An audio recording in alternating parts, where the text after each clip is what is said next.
Bakit? Mukha naman siyang normal ah.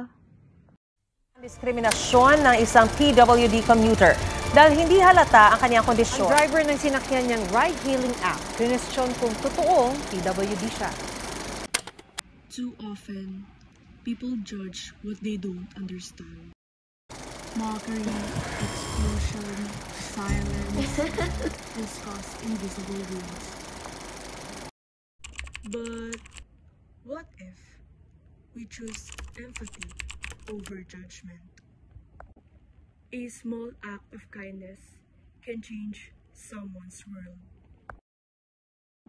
Not all disabilities are visible.